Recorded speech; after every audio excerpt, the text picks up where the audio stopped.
They're in the SEC.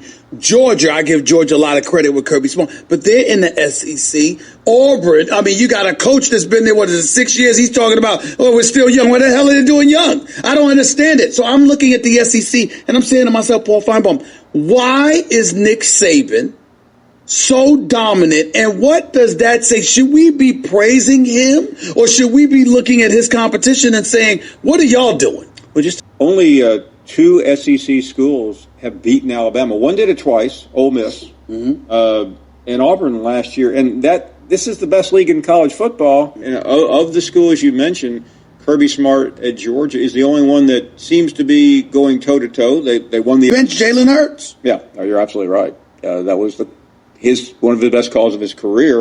And it brings us to now, and forget the SEC. We're struggling. I don't know who wrote the Eliminator Challenge, but there's one school. I'm going to give you names. Mitch Sherman, okay, an ESPN staffer. I'm sure he had to do it because his boss said, hey, go.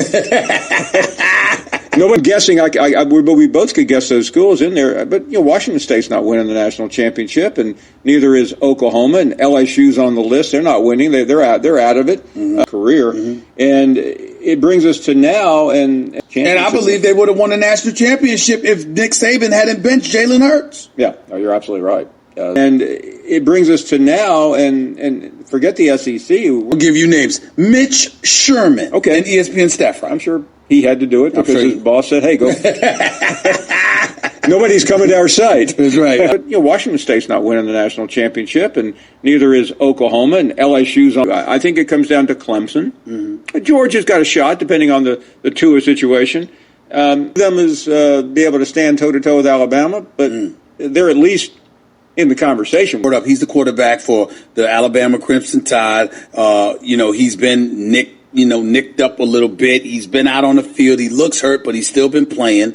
They're playing the Citadel. Nick Saban stormed out of a press conference because how dare anybody bring up this is a perfect time to rest him. The Citadel needs to be treated like they're Georgia or somebody. Sure. Eligible for the NFL draft, right? So basically, this quarterback, who's the quarterback everybody's been talking about? This kid out of Oregon? He's considered the number one quarterback in the class right now. I'm not going to put my franchise around him. I just don't think he's that good.